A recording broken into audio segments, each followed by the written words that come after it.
वसुदेवसुतं देवं कंसचाणूरमर्दनम् देवकी परमानंदम कृष्णं वंदे जगद्गुरु। आप सभी वैष्णव जनों के चरणों में मेरा दंडवत प्रणाम। हरे कृष्णा हरे कृष्णा। तो पहले हम लोग श्रीमद् भागवतम का मंगलाचरण जो है वो ले लेते हैं। सबसे पहले हम लोग मंगलाचरण लेते हैं।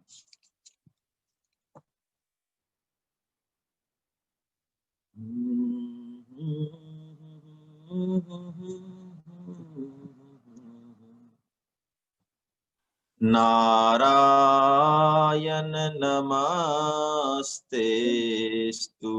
शंख चक्र गदाधर दामोदरारविन्दाक्ष गोविंद यदुनंदना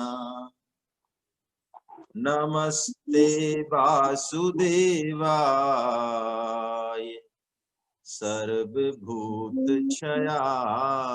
च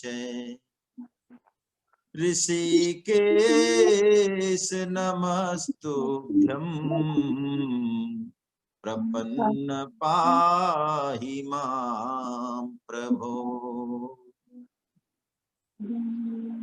वाम बाहु कृत वाम कपोलो बलगित भ्रूरधरार्पित वैनु कोमलांगुलिभिराश्रित मार्गम गोप ईरयति यत्र मुकुंदा मल्लानां सनिर्नृणां नरवरा स्त्रीणां स्मरो मूर्तिमान् गोपानां स्वजनो सतां क्षितिभुजाम् शास्ता स्वपित्रो शिशु मृत्युर्भोजपते विराड विदुषाम् तत्त्वं परं योगिना वृष्णीनां परदेवतेति विदितो रंगम गते साग्रजा। ये जो श्लोक है, जब भगवान श्री कृष्ण और बलराम कंस की यज्ञशाला में जब जा रहे हैं तब का श्लोक है कि उनको कैसे दर्शन हो रहे हैं लोगों को। जाकी रही भावना जैसी प्रभु मूरत देखी तिन तैसी। आसा महो चरण रेणुजुषामहं श्याम वृंदावने किमपि गुल्मिलतौषधीनाम् या दुस्त्वजं स्वजनमार्य पथं च हित्वा भेजुर्मुकुन्द पदवीं श्रुतिभिर्मृग्याम् प्रमत्तमुच्चैरिति कृत्यचिन्तया प्रवृद्धलोभविषयेषु लालसम् त्वं प्रमत्त सहसाभिपद्यसे क्षुल्लेलिहानो हिरिवाकुमन्तका श्रुत्वा गुणान् भुवन सुन्दर शृण्वतां ते निर्विश्य कर्णविवरैर्हर्तोऽङ्गतापम् रूपं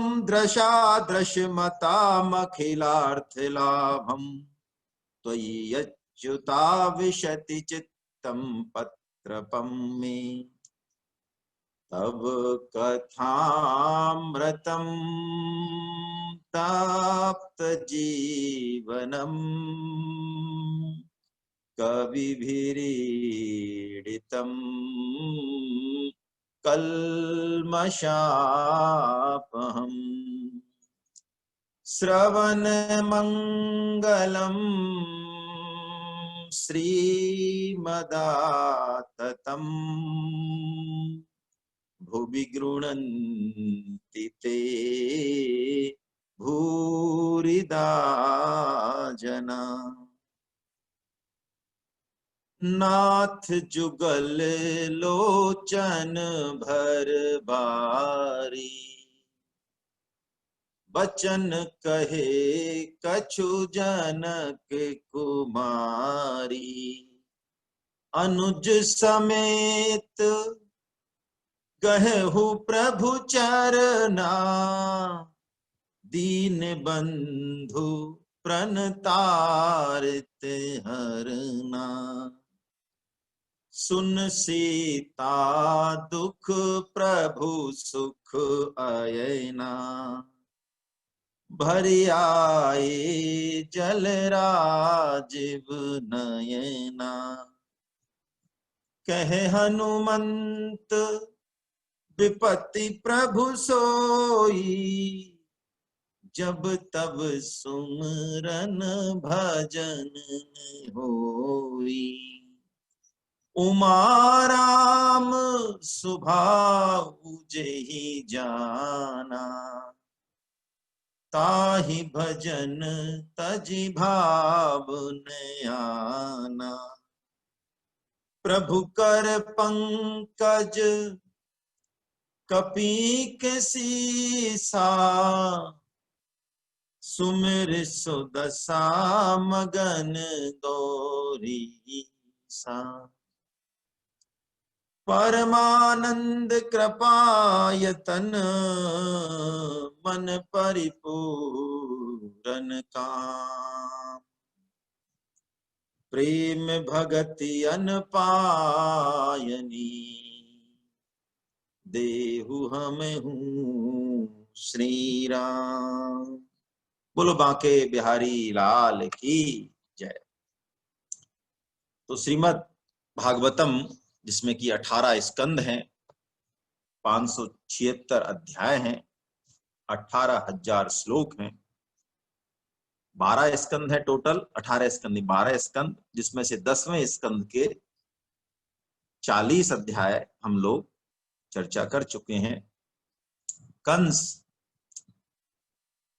भगवान श्री कृष्ण और बलराम को धोखे से मारने के लिए मथुरा बुलाना चाहता है, और इसके लिए वो अक्रूर जी को चुनता है, क्योंकि अक्रूर जी भगवान के भक्त हैं, और यदि उनको भेजा जाएगा तो नंद और यशोदा शायद भगवान श्री कृष्ण और बलराम को बड़े आराम से भेजते। तो अक्रूर जी उनको लेने जाते हैं और भाव विभल हो जाते हैं। वो ब्रज की सीमा में भगवान के चरण कमलों से ये धरती पट्टी हुई है, उन चरण कमलों को देख के वो उस रेत में, उस रज में, उस ब्रज रज में लोट लगाने लगते हैं और उस परम सुख को प्राप्त करते हैं। भगवान उनका भाव देख के, भक्त का भाव देखते हैं भगवान। अक्रूर जी भगवान को वहां बुलाने आए हैं, वो निमंत्रण देने आए हैं जिसमें कि उनके शरीर को भी क्षति होने की संभावना है, लेकिन भगवान बहुत प्रेम से उनका स्वागत सत्कार करते हैं, चरण दबाते हैं, चाचा जी कहते हैं, और भगवान गोकुल छोड़ के, ब्रज को छोड़ के अब मथुरा की तरफ जो है गमन कर रहे हैं। और अक्रूर जी को रास्ते में, जब वो तालाब में स्नान कर रहे हैं, अक्रूर जी संध्या वदन कर रहे हैं, अपना नित्य कर्म कर रहे हैं, तो भगवान कृपा करके उनको अपना चतुर्भुज रूप दिखाते हैं उस तालाब में, है ना। तो अक्रूर जी बड़े प्रसन्न होके और भावपूर्ण स्तुति करते हैं। अब उसके बाद 41वें अध्याय में हम प्रवेश करें, जिसका कि शीर्षक है भगवान श्री कृष्ण का मथुरा में प्रवेश। श्री सुखदेव जी कहते हैं कि परीक्षित, अक्रूर जी अभी स्तुति ही कर रहे थे कि भगवान ने अपना जो वो रूप था, चतुर्भुज रूप, वो छुपा लिया। कैसे? जैसे कोई नट खेल समाप्ति पर अपना रूप छुपा लेता है। तो भगवान के रूप के अंतर ध्यान हो जाने के बाद वो जल्दी से अक्रूर जी बाहर निकले संध्या वदन करके, और जहां भगवान थे रथ पर वहां आए।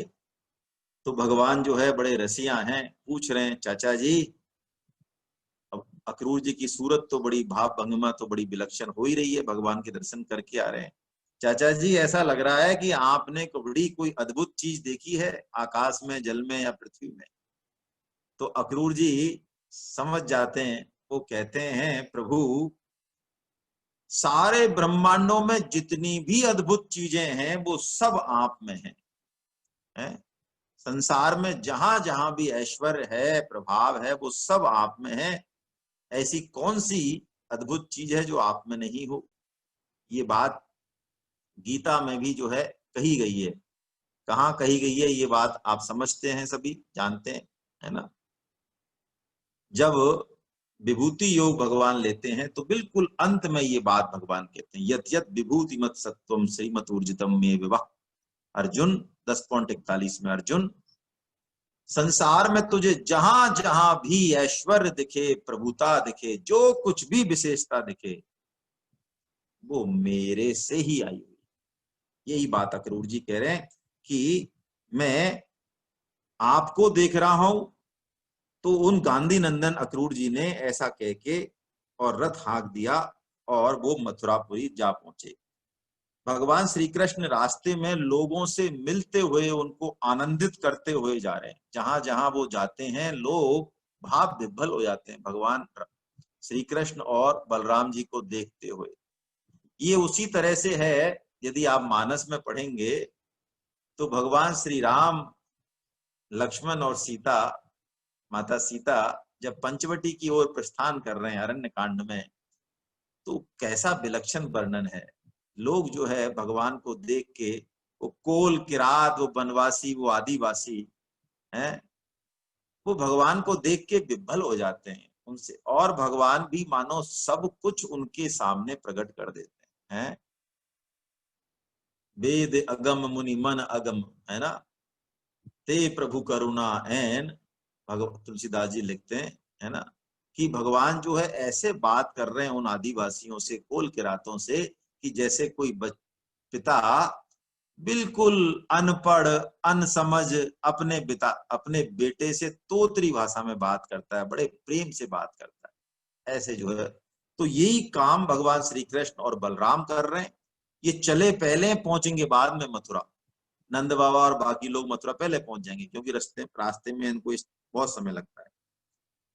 अब अक्रूर जी, नंद बाबा पहले पहुंच गए और वहां मथुरा में प्रतीक्षा कर रहे हैं उनकी, बाहर ही, मथुरा से बाहर एक वन में। तो भगवान कहते हैं कि अभी तो हम आज तो यहीं रुकेंगे, चाचा जी आप जो है रथ लेके और मथुरा चले जाओ और सूचना दे दो आपका जो काम किया है। तो अक्रूर जी कहते हैं प्रभु मैं आपके बिना कहाँ मथुरा में जा सकता हूँ, मैं आपका भक्त हूँ और आप भक्त वत्सल हैं। तो आप बलराम जी और सभी ग्वाल वाल और नंद राय हमारे घर चलें, हमारे घर को सनात कीजिए। हम गृहस्थ हैं, अपनी चरण रस से हमारा घर पवित्र कीजिए। आपकी चरणों की धोवन से अग्नि, देवता, पितर सब तृप्त हो जाते हैं। आपके युगल चरण पाकर महात्मा बलि ने वो यश प्राप्त किया जिसका गान संत पुरुष करते हैं। उन्होंने अतुलनीय ऐश्वर्य और वो गति प्राप्त की जो अनन्य प्रेमी भक्तों को प्राप्त होती है। आपकी चरणोदक गंगा जी ने, चरणोदक यानी गंगा जी भगवान का चरणोदक ही तो है। जब वामन रूप लिया भगवान ने, अलग अलग कथा है सब कल्प भेद से, एक एक कल्प की तो कथा है कि भागीरथ जी गंगा लेके आए हैं, और एक कल्प की कथा ऐसी है वामन अवतार की, कि भगवान ने जब दूसरा पैर, पहले पैर में तो पृथ्वी नाप दी, दूसरा पैर जब भगवान ने सप्तलोक पार करके, और जो ब्रह्मांड का जो कटा है, अंड कटा जो है, जो परिधि है, उसमें भगवान का जो अंगूठा है वो लगा, तो वो अंड कटा फट गया। और उसके बाद जो ब्रह्म द्रव है, उसके बाद यानी ब्रह्म द्रव ही है गंगा जी, वो गंगा जी भगवान के चरण कमल की धोवन से पवित्र होती हुई और फिर जो है वो इस लोक में आई है। तो यही बात अक्रूर जी कह रहे हैं कि आपके चरणोदक गंगा जी ने तीनों लोक पवित्र कर दिए, और उस जल को स्वयं भगवान शंकर ने सिर पर धारण किया, और सगर के पुत्रों की सदगति हुई। यदुवंश शिरोमणे, आप जगत के स्वामी हैं, आपके गुण लीलाओं का श्रवण और कीर्तन बड़ा ही मंगलकारी है। उत्तम पुरुष आपके गुणों का कीर्तन करते रहते हैं। हे नारायण, मैं आपको नमस्कार करता हूं। देखिए, इससे एक बात हमें समझ आनी चाहिए कि पहले अतिथि सत्कार का बड़ा भाव हुआ करता था। आज इस भावना में बहुत कमी आई है। और इसके अलावा संत सेवा, घर में कोई शुद्ध भक्त और संत आए तो बहुत सारे पाप और ताप को वो हर ले जाते हैं। सदगति, सदबुद्धि स्वतः ही मिलती है। परम श्रद्धेय स्वामी जी महाराज कहते हैं कि संत के तो शरीर से भी वो कुछ ना बोले, कुछ ना कहें, शुद्ध भक्त के शरीर से जो हवा स्पर्श करती है वो भी यदि हमें स्पर्श कर जाए तो भी जो है हमारे कल्याण के रास्ते खुलते हैं, है ना। तो भगवान श्री कृष्ण कहते हैं, चाचा जी मैं आऊंगा, जरूर आऊंगा, लेकिन पहले तो मैं इस कंस से मिल लूं, है ना, जिससे सब लोग जो तंग हो रहे हैं, तो पहले मैं इससे मिल लूं। ऐसे करके अक्रूर जी चले गए। भगवान वहीं सोए। दूसरे दिन तीसरे प्रहर में भगवान अब मथुरापुरी देखने जा रहे हैं, है ना। मथुरापुरी का वर्णन करते हैं सुखदेव जी महाराज। कैसा है वो नगर? ऊंचे ऊंचे तो दरवाजे हैं स्फटिक मणि के, और तांबे और पीतल की चार दीवारी है। बहुत सुंदर सुंदर रमणीय उद्यान है, उपवन है, और सब तरह के सोने से सजे चौराहे हैं। कारीगरों के बैठने के स्थान अलग हैं, प्रजाजन के सभा भवन अलग हैं। जन साधारण इस तरह से वैदूर, हीरे, स्फटिक, नीलम, मूंगे, मोती आदि से छज्जे, चबूतरे और फर्श आदि जगमगा रहे हैं, है ना। कैसे ऐश्वर्य की वर्णन वर्णन कर रहे हैं सुखदेव जी महाराज। और कबूतर और मोर पक्षी जगह जगह जो है उनको चावल, गजरे, ज्वारे, खील वगैरह ये सब। और घर के दरवाजों पर बाहर दही और चंदन से भरे हुए कलश रखे हुए हैं। और फूल, दीपक, केले, सुपारी के वृक्ष, रेशमी वस्त्रों की जो है ये सब वो लटकन लटकी हुई हैं। तो जब भगवान श्री कृष्ण और बलराम मथुरा नगरी में जा रहे हैं देखने, तो सबको सूचना हो गई। और मथुरा नगर की जो स्त्रियां हैं, जो भक्ता हैं उनकी, वो दौड़ के झटपट अटारियों पे चढ़ गई। सुखदेव जी लिख रहे हैं, किसी किसी ने अपने वस्त्र और गहने ही उल्टे पहन लिए, किसी ने 2 जोड़े पहनने थे, एक ही पहना। कोई एक ही आंख में अंजन लगा पाई, दूसरे में लगा ही नहीं पाई। कोई भोजन कर रही थी, वो कौर फेंक के चल दी, है ना। कोई उबटन लगा रही थी तो बिना स्नान के ही चल दी। दूध पिलाती हुई माताएं बच्चों को उतार के दौड़ी। कहने का मतलब भगवान श्री कृष्ण सर्वाकर्षक हैं। कृष्ण का जो अर्थ है वही परम आनंद को देने वाला, सर्वाकर्षक, जो सबको आकर्षित कर ले, है ना। ऋषिकेश, इंद्रियों को जो अच्छा लगने वाले हैं, जो स्वामी हैं, भगवान श्री कृष्ण की शोभा बता रहे हैं। वो बिल्कुल जो मतवाला गजराज है उसके जैसे चल रहे हैं। और उन्होंने अपने श्याम सुंदर विग्रह से सभी नर नारियों के नेत्रों को बड़ा आनंद दिया। और मानो उनकी जो हंसी थी, उनकी जो प्रेम भरी चितवन थी, उसने सबके मन चुरा लिए। मथुरा की जो स्त्रियां थीं, वो तो उनके कारनामे, उनके जो लीलाएं थीं, वो सारी सुनी रही थी इतने दिनों से। आज वो धन्य भाग हो गई कि हमें भगवान श्री कृष्ण के दर्शन करने का सौभाग्य मिला है।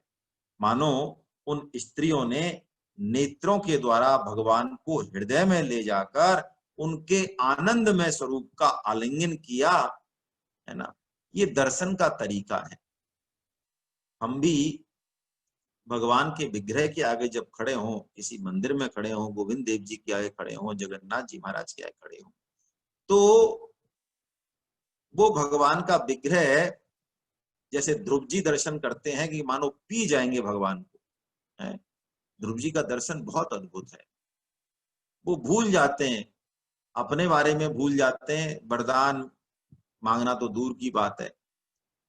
ऐसे देखते हैं भगवान को जैसे कोई, है ना, चकोर और, है ना, चकवी देखते हैं। तो ऐसे ये मथुरा की नारियां देख रही हैं और पुष्प वर्षा करने लगी वो। उनके मुख कमल बड़े प्रेम से खिलने लगे। जगह जगह ब्राह्मण, क्षत्रिय और वैश्यों ने भी दही, अक्षत, जल, फूलों के हार, चंदन, भेंट की सामग्री, ये सब भगवान श्री कृष्ण बलराम को अर्पण की और उनकी पूजा की। सब कह रहे हैं धन्य है। गोपियों ने ऐसी कौन सी तपस्या की कि ये दोनों मनोहर किशोर रात और दिन जो है उन्हीं के यहाँ रहते थे। अब भगवान श्री कृष्ण जब आगे जा रहे हैं तो एक रजक को देखा उन्होंने। रजक यानी धोबी। धोबी ये कंस का राज धोबी था। कंस और राजघराने के वस्त्रों को धोके ला रहा था प्रेस व्रेस करके। तो भगवान ने कहा, अरे रजक भैया, तुम हमको ऐसे वस्त्र दे दो जो कि हमारे शरीर में पूरे आ जाएं, और इसके बदले इसमें संदेह नहीं कि तुम्हारा तो कल्याण हो ही जाएगा। भगवान की बड़ी सरल और मनमोहक वाणी को सुन के मांगने की लीला कर रहे हैं, तो रजक अहंकार में आ गया। ऐसे ही होता है, भगवान के रूप और ऐश्वर्य को देख के प्राय जीव मोहित हो जाता है। तो वो अहंकार की वाणी बोला, अरे तुम जंगलों में और पहाड़ों में रहने वाले, तुम लोग बड़े उद्दंड हो गए हो। ये राजसी वस्त्र कभी तुमने पहने भी हैं, ये पहन भी लिए तो ध्यान रखना, राज कर्मचारी तुमको पकड़ लेंगे और मौत के मुंह उतार देंगे, सारी तुम्हारी संपत्ति छीन लेंगे।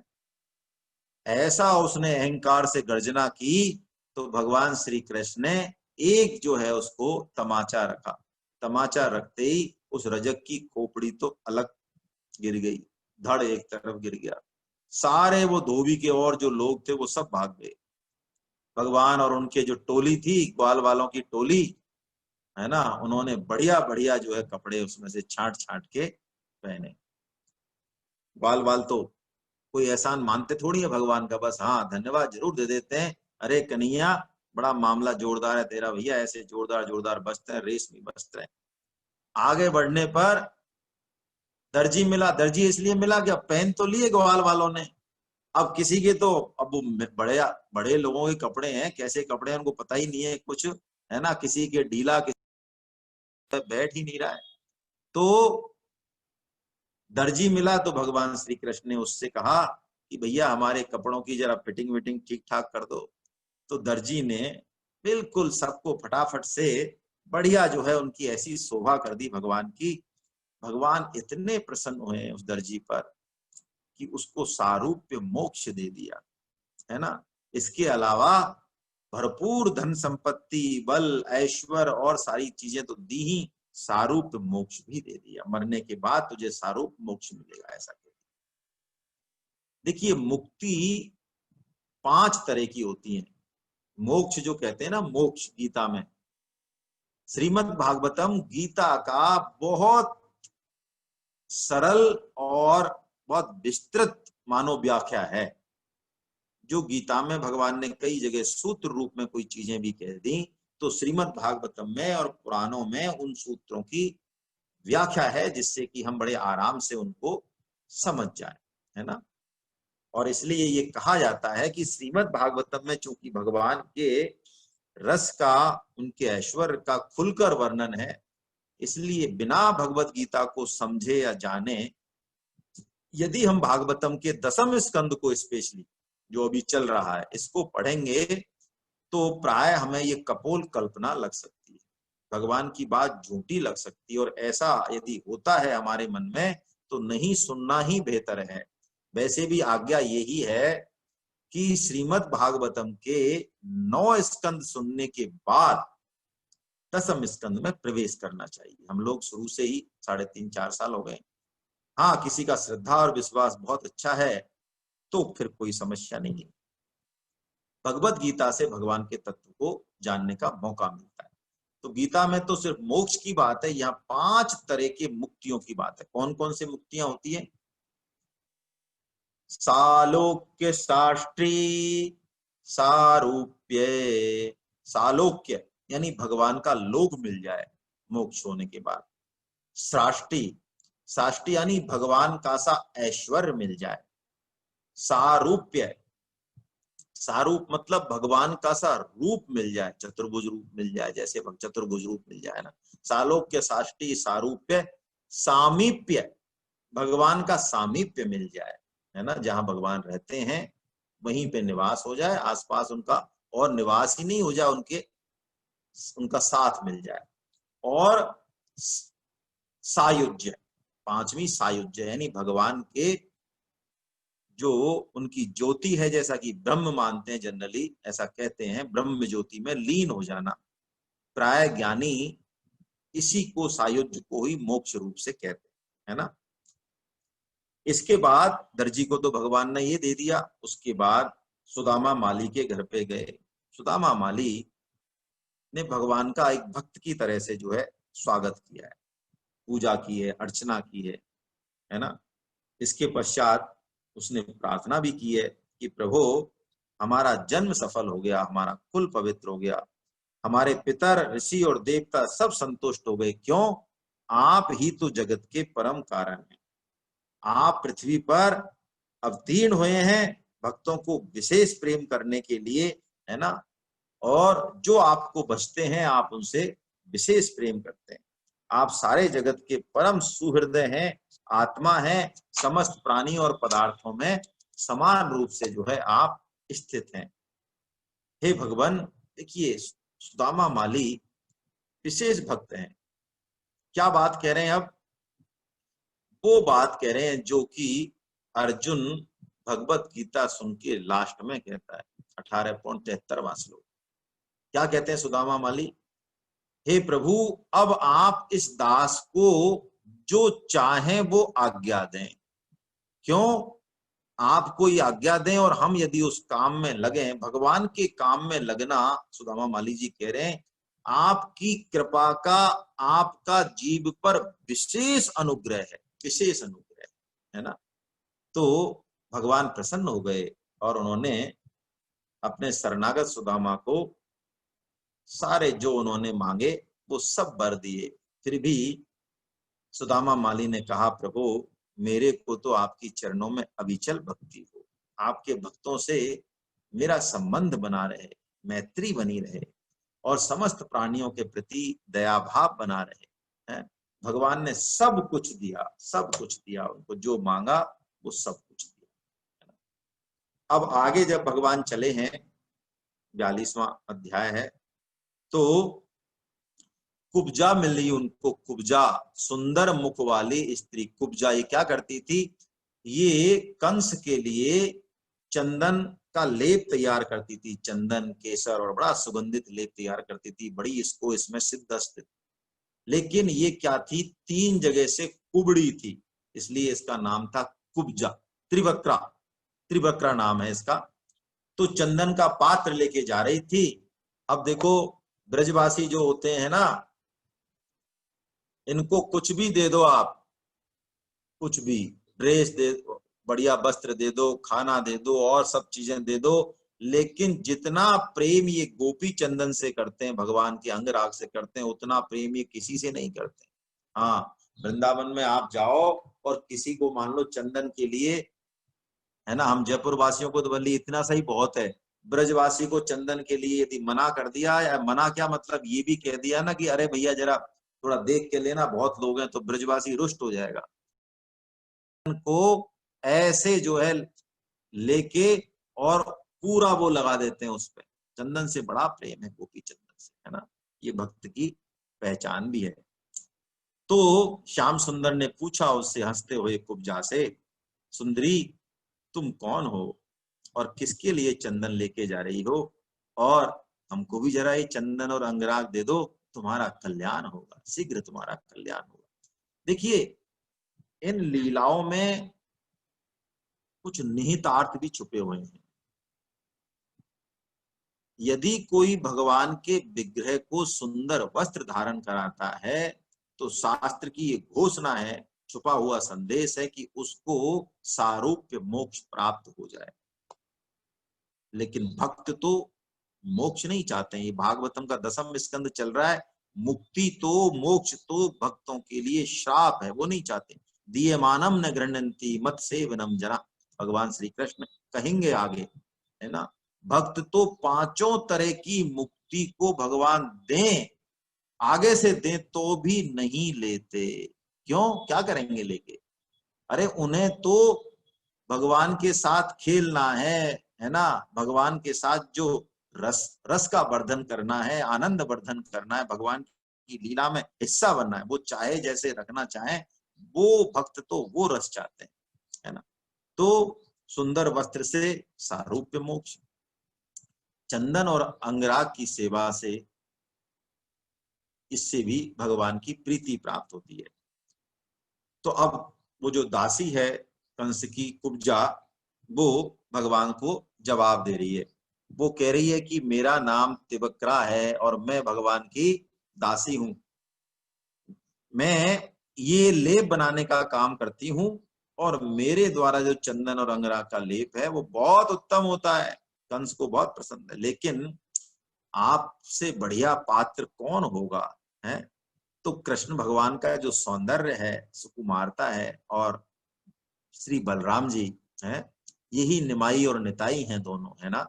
देखिए बलराम जी गुरु तत्व हैं। ऐसा कहा जाता है कि भगवान श्री कृष्ण बिना राधा कृपा के प्राप्त नहीं होते। उनकी निजी संपत्ति है श्री राधा जी की, इसलिए वृंदावन में आपको कृष्ण कृष्ण कहता हुआ कोई नहीं मिलेगा, है ना। वृंदावन में जहां भी जाओगे वहां जय श्री राधे ही है। क्यों? भगवान श्री कृष्ण जो है राधा रानी जी की निजी संपत्ति है ना। तो राधा रानी जी सही चैनल से जाना पड़ेगा। ऐसे ही चैतन्य महाप्रभु जी जो कि निमाई कहलाते हैं, वो निताई जो कि बलराम है इस। तो ये दोनों की ऐसी चारु चितवन है कि कुब्जा अभिभूत हो गई, हृदय को नौछावर कर दिया और लेप दे दिया बड़ा। फिर तो जो है जो ग्वाल वाल थे, सखाते, सब ने लाल पीले जैसे भी थे, बिल्कुल ऐसे हो गए वस्त्रों पे तो और माथे पे तो, बड़े जो है अत्यंत वो सुशोभित हो गए उनके सभी के शरीर। भगवान ने कुब्जा पर प्रसन्न होके और उसके पैर पे तो पैर रख दिया अपना, और उसकी ठोड़ी को थोड़ा सा ऊंचा किया, और कुब्जा तो बिल्कुल एकदम से सीधी हो गई, सुंदर मुख वाली, और बहुत ही सुंदर जो है स्त्री हो गई वो। अब कोई ऐसे नहीं सोचे कि 2 उंगली लगाने से जो है कैसे हो जाएगा, सब कुछ हो सकता है। भगवान ने जो है जो पर्वती, जब गोवर्धन पर्वत उठा लिया इस पे, तो ये कौन सी बड़ी बात है भगवान के लिए, है ना। तो प्रेम के दाता भगवान श्री कृष्ण ने उसको एक सुंदर युक्ति बना दिया। श्री विश्वनाथ चक्रवर्ती जी महाराज, है ना, इन्होंने जो श्रीमद् भागवतम पे टीका लिखी है, इस टीका में वो लिखते हैं कि कुब्जा सत्यभामा जो भगवान की पटरानी है उसका स्वांश है। सत्यभामा कौन है? ये भूदेवी ही है, पृथ्वी देवी ही है ना। तो वो कह रहे हैं कि अब कुब्जा को जो इन्होंने सीधा कर दिया, मानो ये संकेत है कि बहुत शीघ्र अब भगवान श्री कृष्ण दुष्ट दलन करने वाले हैं, पृथ्वी को दुष्टों के भार से मुक्ति दिलाने वाले। अब कुब्जा तो भगवान की जो चितवन की रूप था, उस पर ऐसी जो है सौंदर्य, सुकुमारता, रसिकता, प्रेमालाप उस पर ऐसी मगन हुई कि उसने तो भगवान का पीतांबर पकड़ लिया और कहा, चलिए आप मेरे साथ घर चलिए, मैं आपको अब नहीं छोड़ सकती। क्यों? आपने मेरे चित्त को मथ डाला है पुरुषोत्तम, मुझ दासी पर प्रसन्न हुई। तो भगवान श्री कृष्ण हंसने लग गए। बलराम जी वहीं खड़े हैं, सारे सखा वहीं खड़े हैं। तो उन्होंने, देखो भगवान श्री कृष्ण तो पात्रता भी नहीं देखते हैं, है ना। क्या कुब्जा जो है कौन सी सुंदरी है, लेकिन भगवान श्री कृष्ण कह रहे हैं, सुंदरी तुम्हारा घर सांसारिक लोगों की व्याधि दूर करने का साधन है, मैं अवश्य ही तुम्हारे पास आऊंगा, है ना। उसको ऐसे प्रसन्न करके, और भगवान उसको तो विदा करते हैं मीठी मीठी बात करके, है ना। और फिर आगे चलते हैं। आगे उनको व्यापारी मिलते हैं, बहुत सारे उनका भेंट पूजन करते हैं, है ना। बहुत सारी स्त्रियों के दर्शन का, उनके हृदय का भाव का वर्णन सुखदेव जी कर रहे हैं कि मथुरा की स्त्रियां भगवान को देखकर भाव विह्वल है। फिर भगवान अंततः रंगशाला पहुंच जाते हैं, धनुष यज्ञ जहां हो रहा है। और उन्होंने क्या किया, देखते देखते वो विशाल धनुष, जिसको कि बड़े बड़े जो है वीर नहीं उठा सकते, है ना, बड़ी मुश्किल से उसको रखा गया है। भगवान ने खेल ही खेल में मानो उसको उठाया बाएं हाथ से और उस पर प्रत्यंचा चढ़ा दी, और प्रत्यंचा चढ़ाते ही वो धनुष बीच में से टूट गया। बीच में से टूटने का मतलब है मानो कंस के अहंकार का मान मर्दन करेंगे भगवान बहुत जल्दी। उस धनुष के टूटने से ऐसी गर्जना हुई कि उस गर्जना को सुनकर कंस भयभीत हो गया है। गीता के पहले अध्याय में भी कुछ इस तरह की बात है आई है। पांडव सेना की शंख ध्वनि सुन के जो है कौरवों के हृदय विदीर्ण हो गए। विश्वनाथ चक्रवर्ती जी त्रिवक्रा यानी कुब्जा और भगवान कृष्ण के जो संवाद है उसका और विश्लेषण करते हैं। लेकिन हम आगे चलें। धनुष के टूटते ही धनुष के जो रक्षक सिपाही थे वो दौड़ के आए और उन्होंने बड़े वो बिगड़े, अरे तुमने धनुष कैसे तोड़ दिया, और वो सब इकट्ठे होने लगे, पकड़ो पकड़ो इन सबको, ग्वाल वालों को सबको पकड़ लो, ये कहां से आए, ये जा नहीं पावे। तो भगवान श्री कृष्ण और बलराम दोनों ने मिलके जो धनुष के जो टुकड़े थे, दो टुकड़े हुए, बीच में से टूटा था ना, उन्हीं से ही उनको मार पीट के भगा दिया। फिर वो सेना बुला के लाए, तो सेना को भी मानो उन्हीं से ही भगवान ने मार पीट के और सब बराबर कर दिया। और फिर वो तो आनंद से फिर मथुरापुरी को में घूमने लग गए, देखने लग गए। अब नगरवासी तो उनके पीछे पीछे हो लिए। उन्होंने कहा वाह क्या साहस है, कैसा सौंदर्य है। उन्होंने सोचा अवश्य ही ये कोई न कोई बहुत श्रेष्ठ देवता है। ऐसे करके भगवान सबको प्रसन्न करके नगर नहीं घूम रहे, भगवान कृपा का वर्षण कर रहे हैं। ये बात जब लक्ष्मण जी नगर घूमने जाना चाहते हैं, हम मानस में देखेंगे तो बिल्कुल कहीं ना कहीं सब प्रसंग मिलते हैं। इसलिए मैंने आपको कई बार निवेदन किया कि मानस तो समस्त शास्त्रों का मानो सरल हिंदी में टीका है। किसी भी शास्त्र की टीका पढ़नी हो मानस में मिलेगी। लक्ष्मण जी नगर देखना चाहते हैं जो कि सीता जी के विवाह के लिए, स्वयंवर के लिए बनाया है, वहां भी रंगशाला ही बननी है, धनुष घूम रहा है वहां भी। तो भगवान श्री राम बड़े डरते डरते सकुचाते हुए गुरु विश्वामित्र जी से पूछते हैं।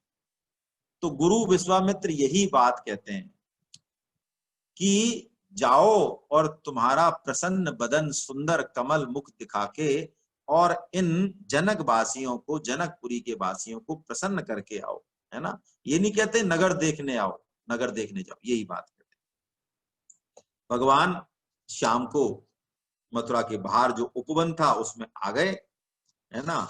फिर हाथ पैर धोकर और भगवान ने जो है भोजन किया और पूरे दिन भर की घटनाएं सब जो है नंद बाबा को और बाकी लोगों को सब सुनाई। भगवान ने रस ले लेके सबको परमानंद में मगन कर दिया और भगवान बड़े आराम से सो गए।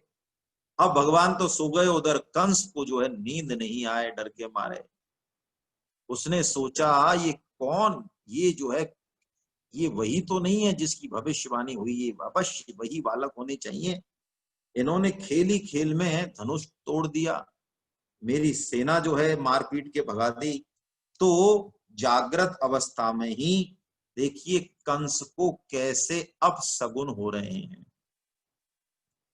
अपशगुन, ये ज्योतिष विद्या जो है ना, इसका वर्णन गीता में भी बहुत जगह है और भागवतम में तो है ही।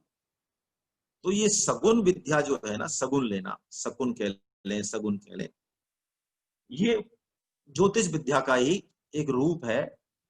और वस्तुतः ये आगामी जो घटनाएं हैं उनका सूचक है, ये कोई घटना कराने वाले नहीं है ये सगुन, है ना। तो बहुत सारे सगुन हैं। हम अंतःकरण से कितने शुद्ध हैं, चित्त हमारा कितना निर्मल है कि हम उन सपनों को पहचान पाए, पकड़ पाए। उसी तरह से है कि टावर तो है, सिग्नल भी दे रहा है, लेकिन जो है हमारी बैटरी नहीं है, हमारा मोबाइल खराब है। तो सपनों से पहले के लोग बड़ी बड़ी प्राकृतिक आपदाओं का भी पता लगाते थे। हमारा जीवन कितना शेष है ये भी सपन से पता लगता है। बहुत सारे सपनों का शास्त्र में वर्णन है जिससे पता चलता है कि हमारी आयु अब 1 साल रहेगी। 6 महीने रह गई, 1 महीने रह गई, 7 दिन रह गई, 3 दिन रह गई, 1 दिन रह गई। ये शकुन है, सारे अलग अलग हैं। तो अब देखिए कंस के शकुनों का यहाँ लेते हैं हम, जो कि उसकी बहुत जल्दी मृत्यु का सूचक है। क्या है शकुन? दर्पण में और जल में जो परछाई दिखती है उसमें सिर गायब है, फिर आ जाता है, फिर गायब हो जाता है, ऐसा होता है। चंद्रमा और तारे दो दो दिखते हैं, दो दो, फिर दूर से देखो तो एक दिखेगा, फिर दो दो दिखेंगे, है ना। परवाह नहीं करनी चाहिए इनकी ज्यादा, ऐसा देखने मत लग जाना, है ना। छाया में छेद दिखता है, अपनी प्राण वायु दिखाई नहीं देती, हृदय की धड़कन, धड़क रहा है हृदय, बंद हो जाती है। और बालू या कीचड़ में अपने पैरों के चिन्ह नहीं दिखाई देते। सपने में ऐसे सपने आते हैं कि प्रेत जो है हमसे गले लग रहे हैं, और गधे पर हमारी सवारी निकल रही है, और नंगे होके हम जो है कहीं जा रहे हैं। आप यदि मानस में देखेंगे तो सब, हर घटना के पीछे शकुन शास्त्र जो है गोस्वामी जी महाराज ने लिखा है ना। जब वो जो कौन सी राक्षसी होती है सीता जी माता के यहाँ, त्रिजटा, त्रिजटा जो राक्षसी है वो अपना सपना सुनाती है, देखिए, और माता सीता को कैसा आश्वासन देती है कि अब चिंता मत करो तुम, मैंने ब्रह्म मुहूर्त में सपना देखा है, सच्चा होगा।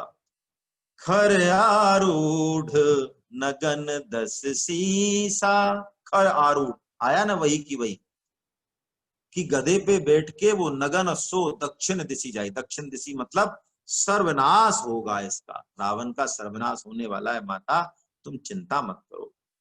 तो कंस डर गया, है ना, डर गया, और उसे नींद नहीं आई, और नींद नहीं आई, रात भर भगवान श्री कृष्ण का चिंतन हो रहा है उसको। देखिए शास्त्रों में से कुछ बातें ऐसी विलक्षण होती हैं कि उनका थोड़ा सा भाव पूर्वक चिंतन मनन करने से वही ग्रहणीय तत्व है। भगवान की कृपा सब पर घटेगी, सब पर घटती है। भगवान गीता में भी कहते हैं, अपी चेसु दुराचारो भजते माम अनन्यभा साधुरेव से मंतव्य सम्यक व्यवसते ही से। कैसी विलक्षण घोषणा है भगवान की, देखिए 9.30 में भगवान कहते हैं, अपी चेसु दुराचारो, कितना ही बड़े से बड़ा पापी हो, कंस और रावण तो कहीं लगे नहीं, ऐसा पापी हो, सुदुराचारो, भगवान कहते हैं यदि वो भी मेरी तरफ चलना चाहे, ठान ले मन में, मनुष्य जन्म मिलने के बाद, मनुष्य जन्म में सब तरह की स्वतंत्रता है, यही तो मजा है मनुष्य जन्म का, कि हम कैसे भी हों, पुराने कर्म हमारे कैसे भी हों, पूरी छूट है हमें, पूरी स्वतंत्रता है। अब हम खुद ना चाहें, हतभाग्य हमारे, तो वो अलग बात है। तो भगवान श्री कृष्ण से संबंध हम कैसे भी बना लें। अभी श्लोक आएगा, एक बड़ा प्यारा श्लोक है, कामम क्रोधम भयम स्नेहम ऐक्यम सौर्णम एवच है, नित्यम हरो विदधाति यान्तिम तन्मयताम हिते। क्या ऐसा प्यारा श्लोक है श्रीमद् भागवतम का, ऐसी चाबी है भगवान श्री कृष्ण के आनंद को प्राप्त करने के लिए। नारद जी कहते हैं भगवान श्री कृष्ण से कैसे भी संबंध बना लो युधिष्ठिर, युधिष्ठिर कोई जीव कैसे भी संबंध बना ले, काम भावना से बना ले, जैसे कुब्जा ने बनाया। या काम का मतलब हम ये मान लें कुछ मांगे हम भगवान से, तो भगवान श्री कृष्ण से ही मांगे। क्रोध, भगवान पे क्रोध आए, अरे ये हमारे जीवन में सब कुछ जो ये हुआ है सब भगवान ने किया है, भगवान कहीं मिल जाए तो जो है, मैं ऐसी घटना एक वृंदावन में आपको सुना दूं, सच्ची घटना है ये, 5 मिनट लगेंगे, मेरे को याद आ गई अचानक। वृंदावन में एक नीची जाति की एक वृद्धा, लेकिन देखिए उसका कैसा स्वभाव, कोई भी आए उसके पास, सॉरी नीची जाति की नहीं, ब्राह्मणी, एक ब्राह्मण वृद्धा, ब्राह्मण जाति की, उसके पास कोई भी आए सबको वो बड़े प्रेम से जो है बात करे, और भैया मेहतर भी आए, और कैसे हाल है तुम्हारे घर में, आओ बैठो पानी पियो, यानी सब, बड़ी लोकप्रिय थी वो माई, है ना। सब जीवों का वो आदर करती, जो भी घर में होता, जितना भी उसकी सामर्थ्य, सबकी वो सेवा पूजा करती, खाना पानी भोजन जो भी उससे बनता। और ठाकुर जी उन्होंने जो है ठाकुर जी की सेवा ले रखी थी, पधरा रखी थी। एक बार ऐसा हुआ, जब बहुत वृद्ध हो गई माई, तो अपने घर पे मुड़े पे चढ़ी और रात का समय था, वहां सोई, गर्मी बहुत थी, तो रात में उठी तो उसको दिशा भ्रम हो गया, जैसे बुजुर्गों को अक्सर हो जाता है। तो सीढ़ियां जिधर थी उससे उल्टी तरफ चलने लगी, तो वो गिर गई, और गिर गई तो उसकी हड्डी टूट गई पूरी। अब उसकी सेवा करने वाले तो खूब आ जाते, गांव अकेली थी बिल्कुल, सेवा करने वाले आते, पंडित भी आते, अच्छे अच्छे लोग आते, तो गाली देती भगवान को। सब लोग उससे, जो अच्छे लोग आते, वो कहते, अरे मैया, क्यों तू अपने जिंदगी अंत समय खराब कर रही है ना, तेने जिंदगी भर भजन पूजा किए है, लोगों की सेवा की है, खूब गाली देती भगवान को, है ना, इतनी गाली देती कि नहीं, इसने मेरी कमर तोड़ दी इस बुढ़ापे में, मैंने इसको का बिगाड़ो, मैंने ये। कहते हैं एक दिन एक पंडित जी गए, तो मैया जो है खाट पे नहीं थी, सरकती सरकती ठाकुर जी के पहुंच गई अंदर मंदिर, और दरवाजे लगा रखे, और वहां पे ठाकुर जी की और मैया की पता नहीं क्या बात हुई, है ना, या डंडा लेके गई होगी मैया, या तो है ना, भगवान को जो है ठीक करने। बाहर आई तो बिल्कुल ठीक थी मैया, और उसके गवाह है वृंदावन में आज भी बहुत लोग, हमें ये लग सकती है गप। तो उससे पूछा लोगों ने, अरे कि मैया तेरी तो हड्डी टूट गई, और ये हड्डी बुढ़ापे में तो जुड़ ही नहीं सके, डॉक्टरों ने मना की, कोई तेने कुछ काम किया नहीं। अरे कि काई की हड्डी है, तुम तो बेकार की बात करो, यही ने तोड़ी, यही ने तोड़ी, मैंने यही पूछी या से कि तेने क्या मांगा मैया, कि बस मैंने सब मांग लिया, सब इसकी अकल ठिकाने लगा दी मैंने, इसी ने तोड़ी है, मुझे पता है, तोड़ने वाला भी यही है और जोड़ने वाला भी यही है। अब जब ऐसा विश्वास हो, तो फिर भगवान भी तद अनुसार काम करते हैं। तो कंस भगवान श्री कृष्ण का चिंतन कर रहा है लगातार, बात यहां से चली, कामम क्रोधम भयम स्नेहम मैक्यम सौहृदम ये विचय। हम भगवान श्री कृष्ण का चिंतन मनन स्मरण चाहे जैसे करें, और नारद जी तो एक बहुत विलक्षण बात कहते हैं, बहुत विलक्षण बात भागवतम के साधकों के स्तर की, कि देखो, कोई हमारा अपमान कर दे, घोर अपमान हो जाए, हमारा रिश्तेदारी में हो जाए, समाज में हो जाए, ऑफिस में हो जाए, कहीं भी हो जाए, ये हमारा सबका अनुभव है, कितना ही गीता पढ़ ले, वो अपमान भूलता नहीं है, रह रह के जो है आता है सामने, वही बात घूमती है, वो जो हमारा अपमान की बात भी वही घूमेगी, सीन भी वही घूमेगा। अच्छा, और वैसे कोई हमको कहो कि जरा भगवान श्री कृष्ण का ध्यान कर लो, चतुर्भुज रूप है, गोविंद देव जी है, बड़े सुंदर है, कितने सेकंड टिकते हैं वो, सेकंडों की बात कर रहा हूं मैं, मिनटों की नहीं कर रहा हूं, सेकंडों की है, कितनी देर जो है हमारा मन लगता है भगवान के रूप में। लेकिन अपमान यदि हो जाए, है, बैर यदि हो जाए, हमारा द्वेष यदि हो जाए, तो उसकी वृत्ति, उसका स्मरण चिंतन बहुत देर तक सतत रूप से बना रहता है। तो नारद जी तो कहते हैं कि कंस का जैसा स्मरण है वो आसानी से नहीं होता, क्योंकि रात और दिन खाने में तो गदा अभ्यास कर रहा है कंस, तो दीवार में देख रहा है, तो दीवार में भगवान श्री कृष्ण हंस रहे हैं, वहां दीवार में मारता है तो इधर हंस रहे हैं, खाने की थाली आती है कंस के सामने, तो उसमें भगवान श्री कृष्ण देखते हैं, उसको थाली में सोने की में चांदी की में उनको फेंक देता है, 2400 घंटे जो है भगवान श्री कृष्ण उसको देखते हैं। चलिए, तो अब धनुष यज्ञ में मल्ल क्रीड़ा का जो उत्सव है, उसमें अगले दिन वो पहुंचता है, सभी नागरिक बैठ जाते हैं, और राजा कंस बैठ जाता है। हालांकि अपशगुन ऐसे हो रहे हैं कि वो बड़ा घबरा रहा है अंदर से। अब एक से एक पहलवान आ रहे हैं और अपना कर्तव्य दिखा रहे हैं, चानूर, मुष्टिक, कूट, सल और तोशल। देखिए, एक बात और ध्यान में आई, भगवान की कृपालुता का, समता का, विषमता नहीं समता का पता इससे भी चलता है।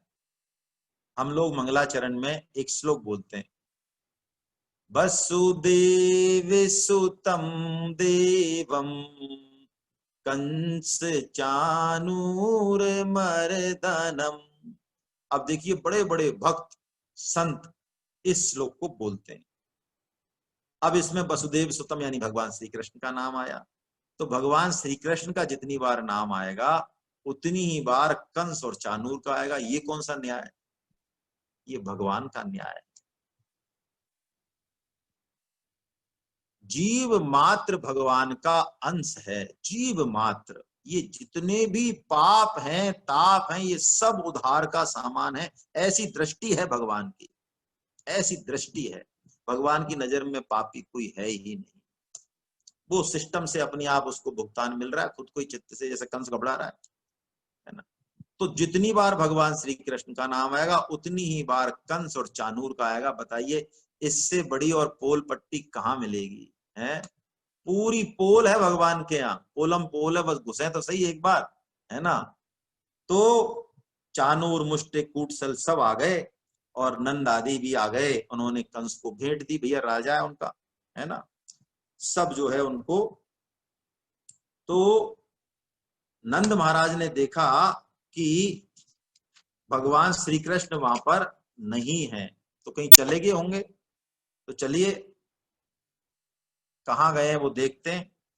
आगे सुखदेव जी महाराज कहते हैं कि हे परंतप, जब नंद भगवान श्री कृष्ण और बलराम रंगभूमि की तरफ चले, है ना, तो जैसे ही चले तो वहां तो कंस ने तो पूरा इंतजाम कर रखा था, बहुत तगड़ी जो है उसने योजना बना रखी थी, है ना। जैसे ही भगवान मुख्य द्वार पर पहुंचे तो कुबलया पीड़ हाथी ने उनका रास्ता रोक लिया। अब ये कुबलया पीड़ ऐसा शक्तिशाली हाथी था, और कहते हैं उसको उस दिन खूब शराब पिलाई गई थी, है ना। और महावत था उसका, उसको ये आदेश था कि भगवान श्री कृष्ण और बलराम जैसे ही आए रंगमंच पे तो आने ही मत देना, अंदर रंगशाला में तो वो पहुंचे ही नहीं, उनको तो इस कुबलया पीड़ से ही जो है वहीं रुंधवा देना। तो महावत ले आया हाथी को सामने, तो भगवान श्री कृष्ण ने कहा, अरे महावत हट जा तू सामने से, नहीं तो तुझे और तेरे हाथी को दोनों को यमलोक पहुंचा दूंगा। महावत ने कहा, अच्छा कुबलया पीड़ को तू यमलोक पहुंचाएगा? दौड़ाया उसने हाथी को भगवान की तरफ, और दौड़ाया तो भगवान ने जो है एक घूसा मारा, है ना। और घूसा मार के भगवान ने उसको फिर दोबारा आया तो पकड़ लिया, और उसकी पूंछ को घसीटते घसीटते ऐसे ले गए जैसे गरुड़ जी सांप को घसीटते हैं, है ना। अब घुमाने लगे वो, उसको पूंछ पकड़ के हाथी को घुमाने लगे, है ना। और घुमा के भगवान ने जो है उसको अंततः मार दिया, फेंक दिया, है ना। बहुत युद्ध हुआ है आपस में, लेकिन आखिर में भगवान ने खेल ही खेल में उसके दोनों दांत जो है उखाड़ लिए हाथी के, और महावत का भी काम तमाम कर दिया। और वो जो दांत थे दोनों, जो भी खून से लथपथ हो गए, उन दोनों दांतों को, हाथी दांत को, भगवान जो है उन दांतों को लेके अपने कंधे पे रख के कृष्ण और बलराम, और वो रंगशाला में प्रवेश कर रहे हैं। भगवान की ये झांकी बहुत मनोहर है, कई संतों ने इस पर बहुत अच्छे तरीके से जो है पद बनाए हैं। वो कहते हैं कि कंधे पर तो हाथी दांत रखा है, शरीर रक्त और मद की बूंदों से सुशोभित है, और भगवान के मुख कमल पर कुछ पसीने की बूंद है, लीला है ना भगवान की, तो श्रमित हो गए भगवान कुछ, है ना। और साथ में उनकी सेना चल रही है। सेना कौन है? भगवान की, वही उनके ग्वाल वाल। हाँ कन्हैया, हाँ कन्हैया।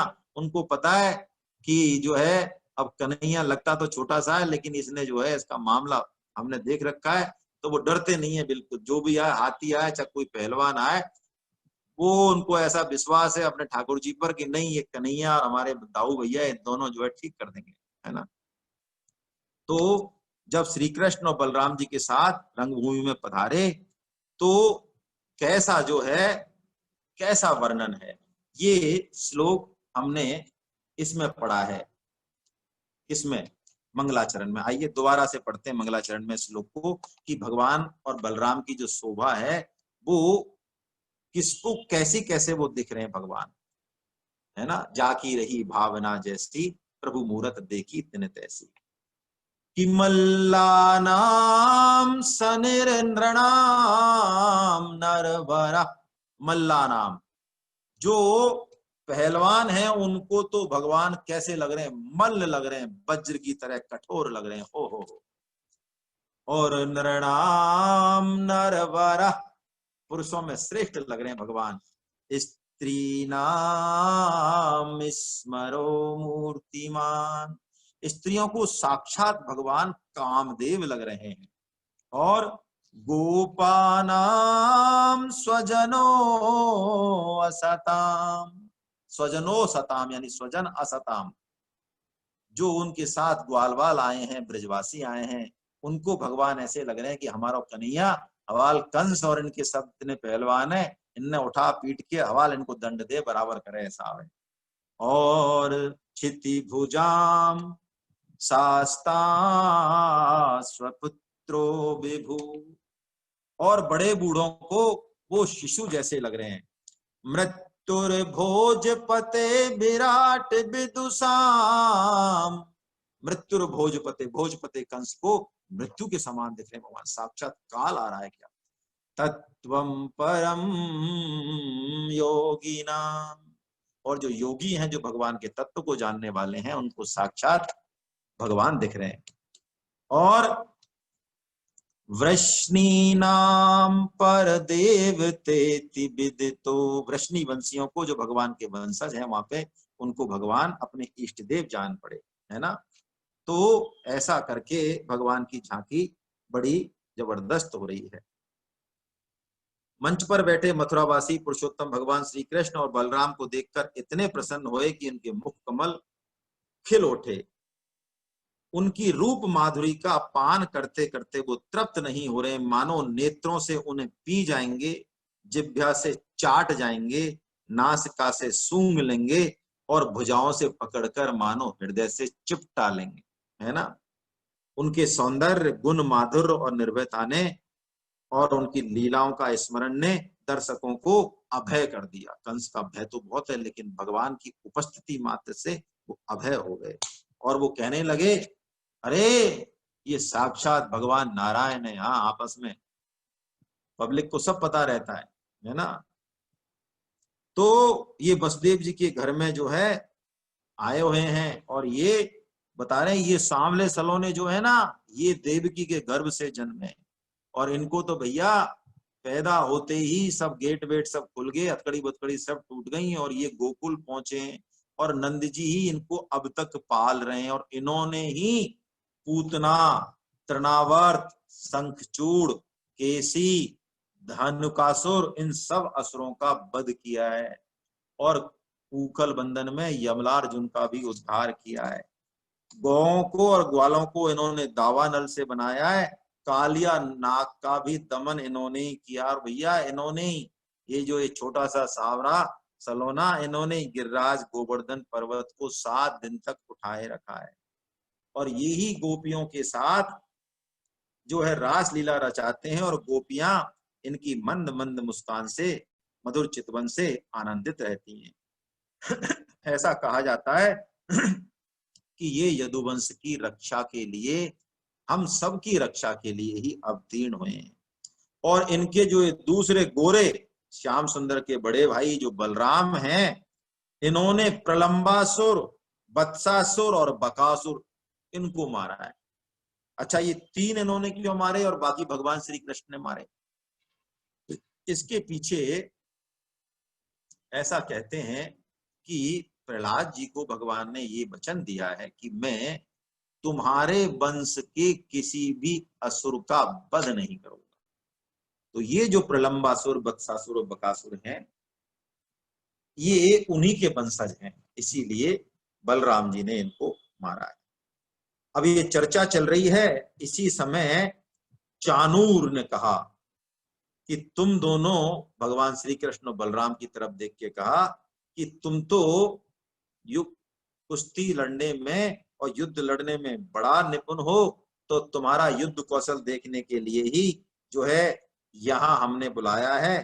तो तुम आओ हमारे साथ युद्ध लड़ो और प्रजा को जो है खुश करो, क्योंकि प्रजा को मन वचन और कर्म से राजा का प्रिय कार्य करती है। यानी तुम कंस की प्रजा हो तो तुम जो है ऐसा काम करो चाहे भली तुम्हें नुकसान हो, तुम्हारी जान चली जाए तो क्या दिक्कत है, तुमने गायों से बहुत युद्ध लड़ा है, बहुत कुश्ती लड़ी है, तो आओ महाराज कंस को प्रसन्न करने के लिए हमसे युद्ध लड़ो। इससे ये कंस प्रसन्न होगा, और कंस प्रसन्न होगा तो सारी प्रजा प्रसन्न होगी।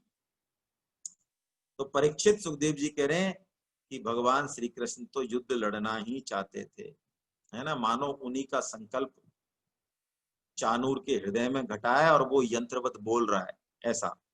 तो वो कहने लगे, अरे चानूर, हम तो कंस की प्रजा ही हैं और इनको प्रसन्न करने में ही वास्तव में हमारा कल्याण है, किंतु हम अभी बालक हैं, इसलिए हम तो अपने समान जो बल वाले जो बालक होंगे भैया उनसे ही लड़ेंगे, है ना। समान बलवानों के साथ की हुई कुश्ती से देखने वालों असमान यदि अलग तुमसे लड़ेंगे और इसको ये लोग देखेंगे, इनको भी पाप लगेगा। तो चानूर कहता है, तुम और बलराम भैया बालक नहीं हो, किशोर भी नहीं हो, तुम तो बहुत श्रेष्ठ हो। मैं समझता हूं अभी 1000 हाथियों का बल रखने वाले कुबलया पीड़ को तुमने खेल खेल में मार दिया है, इसलिए तुमको हमारे जैसे जो बलवान हैं उनके साथ ही लड़ना चाहिए, इसमें कोई अन्याय नहीं है। इसलिए तुमसे तो मैं लड़ूंगा और ये जो मेरा मुष्टिक है भाई, इससे तुम्हारा भाई बलराम लड़ेगा, है ना। ऐसा कह के भगवान श्री कृष्ण और बलराम जो है इनका युद्ध आमंत्रण स्वीकार करते हैं और कंस सहित चानूर और मुष्टिक इन सबको जो है भगवान इनका वध करेंगे, है ना। अगली बार ही हम इसको ले पाएंगे, आज बस इतना ही, है ना। हरे कृष्ण हरे कृष्ण हरे कृष्ण। गोविंद जय जय गोपाल जय जय गोविंद जय जय गोपाल जय जय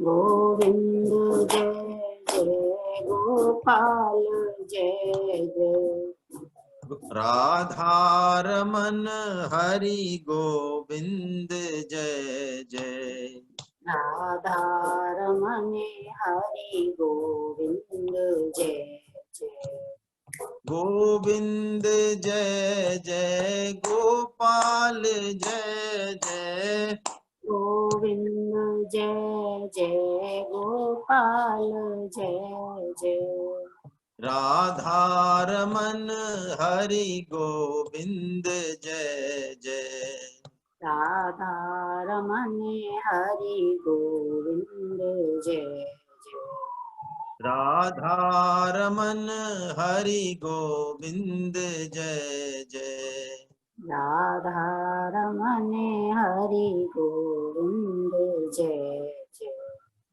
नाम संकीर्तनम यस्य नाम संकीर्तनम यस्य सर्व पाप प्रणाशनम सर्व पाप प्रणाशनम प्रणामो दुःख समनस्तं नमामि हरिं परम। प्रणामो दुःख समनस्तं नमामि हरिं परम। बोलो वृंदावन बिहारी लाल की जय बोलो बांके बिहारी लाल की जय बोलो राधा गोविंदे सरकार की जय अर्जुन के सखा भगवान श्री कृष्ण की जय मीरा के गिरधर नागर की जय सूर के घनश्याम की जय वृषभानु सुता राधा रानी की जय मर्यादा पुरुषोत्तम भगवान श्री राम की जय जानकी माता की जय गौ माता की जय धरती माता की जय साधक संजीवनी की जय श्रीमद् भागवत महापुराण की जय चक्र चूड़ामणि श्री श्री सुखदेव जी महाराज की जय सब भक्तों की जय सब संतों की जय अनंत कोटि वैष्णव वृंद की आज के आनंद की जय हो। हरे हरि बोल हरि बोल हरे कृष्ण। आप सभी वैष्णव बंधुओं को मेरा सादर चरण स्पर्श। हरे कृष्ण हरे कृष्ण हरे कृष्ण। कल हम 7 बजे फिर मिलते हैं गीता की क्लास में, शाम को 7 बजे। हरे कृष्णा। जो नए साधक हैं कृपया वो मेरा नंबर अवश्य अपने मोबाइल में सेव कर लें। कई लोग जिनको मैं मैसेज भेज रहा हूँ, लिंक भेज रहा हूँ, वो ये कह रहे हैं कि हमें लिंक प्राप्त नहीं हो रहा, जबकि लिंक उनको जा रहा है, लेकिन वो नंबर सेव करेंगे तो उनको वो शो होगा। ठीक है, तो कृपया नंबर सेव कर लें। हरे कृष्ण, हरे कृष्ण।